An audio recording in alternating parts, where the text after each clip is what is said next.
नमस्कार बच्चों।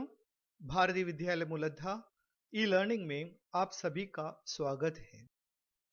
हम पढ़ रहे हैं श्रीमान निदा फासली जी द्वारा रचित लेख अब कहाँ दूसरे के दुख से दुखी होने वाले। तो चलिए पाठ शुरू करते हैं। सबकी पूजा एक सी, अलग अलग है रीत, मस्जिद जाए मौलवी, कोयल गाए गीत।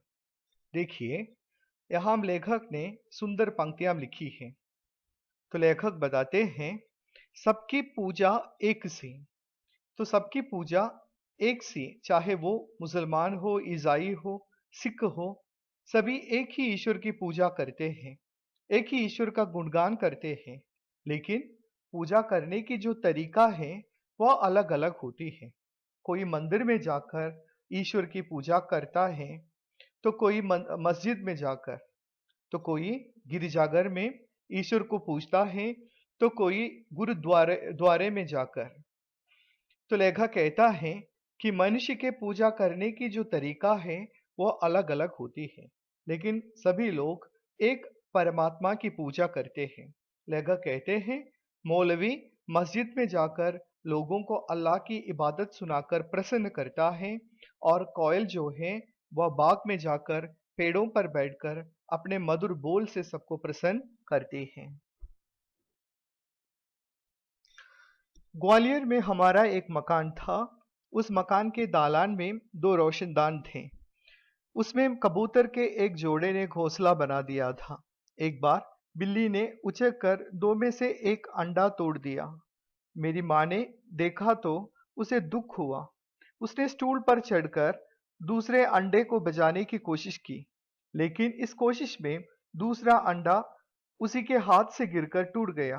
कबूतर परेशानी में इधर उधर फड़फड़ा रहे थे। उनकी आंखों में दुख देखकर मेरी माँ की आंखों में आंसू आ गए। इस गुनाह को खुदा से मुनाफ करने के लिए उसने पूरे दिन रोजा रखा। दिन भर कुछ खाया पिया नहीं, सिर्फ रोती रही और बार बार नमाज पढ़ पढ़कर खुदा से इस गलती को मुआफ करने की दुआ मांगती रही। यहाँ पर जो दालान शब्द जो है इसका अर्थ होता है बरामदा। उचक्कर शब्द का अर्थ है उछलकर। लेखक फिर से अपने बचपन की बातें और बचपन के बारे में बताते हैं। वो बताते हैं कि ग्वालियर में उनका जो घर था, उस मकान के बरामदे में दो रोशनदान थे। उसमें कबूतर के एक जोड़े ने अपना घोंसला बना बना रखा था। एक बार एक बिल्ली ने उछलकर दो में से एक अंडा तोड़ दिया था। लेखक की मां ने जब ये देखा तो उस बिल्ली ने एक अंडा तोड़ दिया है। उन्होंने स्टूल पर चढ़कर दूसरे अंडे को बचाने की कोशिश की, लेकिन उस कोशिश में उन्हीं के हाथों से, लेखक की मां के हाथों से दूसरा अंडा गिरकर टूट गया। जब कबूतर के दोनों अंडे टूट गए, कबूतर परेशानी से इधर उधर फड़फड़ा रहे थे। तो उनकी आंखों में दुख देखकर लेखक की मां की आंखों में भी आंसू आ गए थे। लेखक की मां ने अपने इस अपराध को भगवान से माफ करवाने के लिए पूरे दिन का व्रत रखा, उपवास भी रखा था, और उन्होंने दिन भर कुछ खाया भी नहीं, कुछ पिया भी नहीं। वह सिर्फ रो रही थी और दिन में कई बार नमाज पढ़कर भगवान से इस गलती को माफ करने के लिए प्रार्थना करती रही। ग्वालियर से बंबई की दूरी ने संसार को काफी कुछ बदल दिया है। वर्सोवा में, जहां आज मेरा घर है, पहले यहां दूर तक जंगल था, पेड़ थे, परिंदे थे और कुछ जानवर भी थे। अब यहाँ समंदर के किनारे लंबी चौड़ी बस्ती बन गई है। इस बस्ती ने न जाने कितने परिंदों चरिंदों से उनका घर छीन लिया है। इनमें से कुछ शहर छोड़कर चले गए हैं। जो नहीं जा सके हैं, उन्होंने यहाँ वहां डेरा डाल लिया है। तो इनमें से दो कबूतरों ने मेरे फ्लैट के एक मचान में घोंसला बना लिया है। बच्चे अभी छोटे हैं, तो उनके खिलाने पिलाने की जिम्मेदारी अभी बड़े कबूतरों की है। वे दिन में कई बार आते जाते हैं, और क्यों ना आए जाएं, आखिर उनका भी घर है। लेकिन उनके आने जाने से हमें परेशानी भी होती है। वे कभी किसी चीज को गिराकर तोड़ देते हैं, कभी मेरी लाइब्रेरी में घुसकर कबीर या मिर्जा गालिब को सताने लगते हैं। इस रोज रोज की परेशानी से तंग आकर मेरी पत्नी ने उस जगह जहां उनका आशियाना था वहां जाली लगा दी है, तो उनके बच्चों को दूसरी जगह कर दिया है। उनके आने की खिड़की को बंद बंद किया जाने लगा है। खिड़की के बाहर अब दोनों कबूतर रात भर खामोश और उदास बैठे रहते हैं, मगर अब न सोलोमन है जो उनकी जुबान को समझकर उनका दुख बांटे, न मेरी माँ है जो इनके दुखों में सारी रात नमाजों में काटे। तो यहाँ पर जो परिंदा शब्द है उसका परिंदा शब्द का अर्थ होता है पक्षी। डेरे का मतलब है अस्थायी रूप से घर बनाने को। तो लेखक अपने आज के जमाने के बारे में, आज के समय के बारे में बताते हैं। ग्वालियर से मुंबई तक की दूरी ने संसार को काफी कुछ बदल दिया है। अब वह वर्सोवा में रहते हैं। लेखक वर्सोवा में रहते हैं।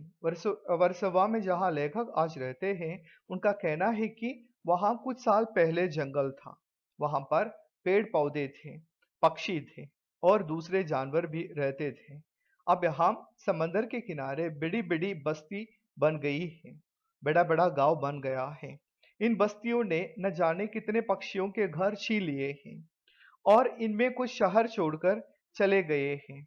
लेकिन जो पक्षी यहाँ पर रह गए हैं, उन्होंने यहीं पर अस्थायी रूप से घर बना दिया।